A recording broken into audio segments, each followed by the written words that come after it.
Hello, j'espère que vous allez bien. Je suis grave contente de vous retrouver pour cette nouvelle vidéo slash podcast, ce nouveau contenu. Il faut que je dise que contenu. Franchement, là, je vais parler d'un sujet, mais comment vous expliquer? Alors, je sais pas si c'est moi, je suis en retard dans l'actualité, ou il y a eu un truc que j'ai pas saisi, mais j'ai dit, faut trop que j'en parle sur mes chaînes.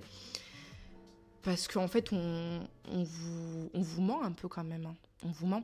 Donc, on va parler d'un sujet que peut-être tu as déjà entendu parler. D'ailleurs, n'hésite pas à me le dire en commentaire si tu connais cette personne et ce sujet. Donc, c'est apparemment Ruby Nicara qui vendrait l'eau de son bain. Du coup, on va décortiquer tout ça ensemble parce que j'ai fait mes recherches juste par rapport à ce business-là qu'elle cite avoir.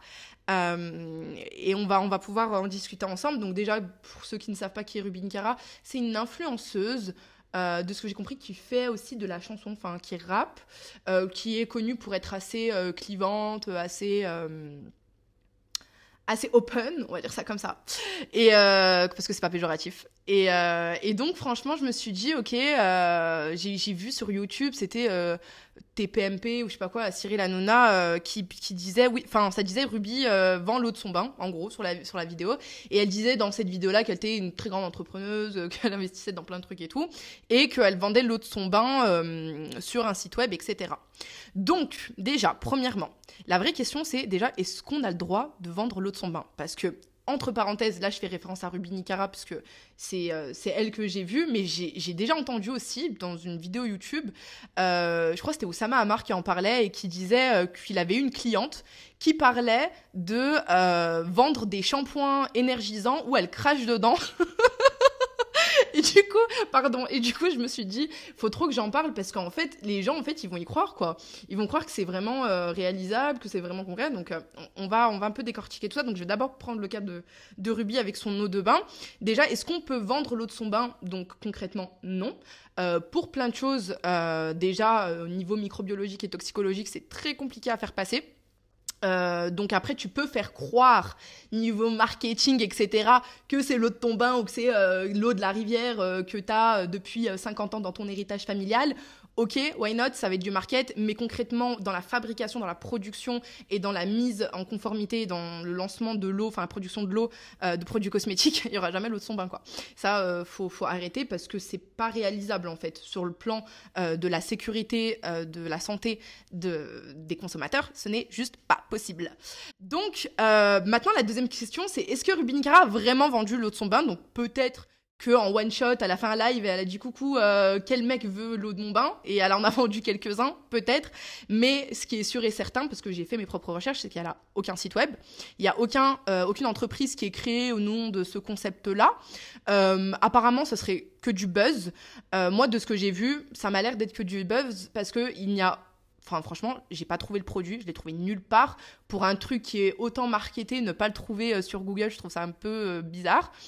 Donc voilà, et surtout que j'aurais bien voulu savoir comment réglementairement elle aurait pu faire passer la vente de l'eau de son bain, ça me paraît quasi impossible. J'ai vu également des vidéos où justement elle allait dans des galeries Lafayette faire essayer l'eau de son bain, etc. Et en fait, ça aussi, c'est du buzz, hein, c'est du marketing. Les produits n'étaient pas dans le Galerie Lafayette. Et ça m'étonnerait que Galerie Lafayette veuille associer leur image de marque avec une influenceuse un peu... voilà. Donc franchement, j'ai été assez surprise parce qu'il y a plein de gens, j'ai eu des échos par des gens que je connais qui m'ont dit ouais, il y a plein de gens qui reprennent un peu le même business model et qui s'amusent à vendre des trucs dont cette fameuse personne que j'avais entendue aussi en vidéo qui vend apparemment des shampoings énergisants où elle crache dedans parce que son énergie est pure.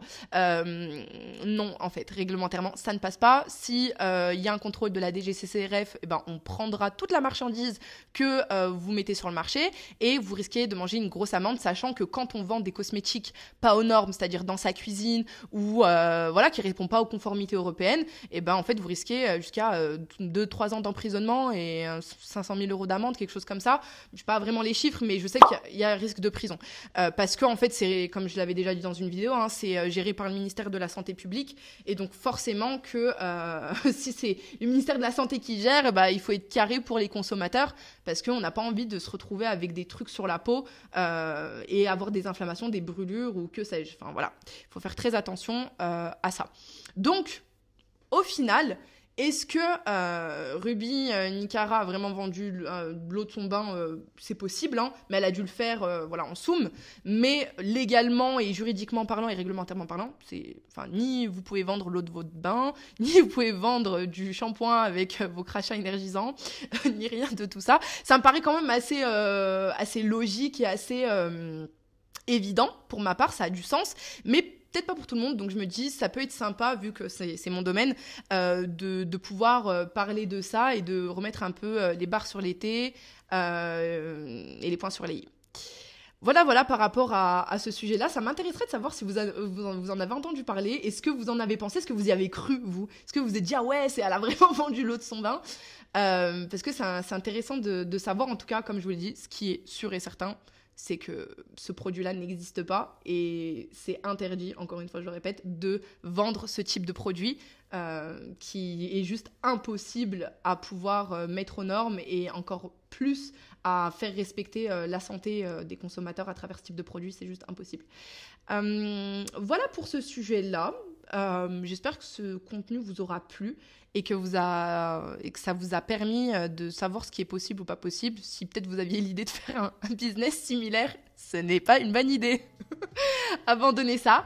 Et puis je vous retrouve pour un prochain contenu. N'hésitez pas à liker et partager comme d'habitude et à vous abonner surtout si ce n'est pas encore fait. À bientôt, bye.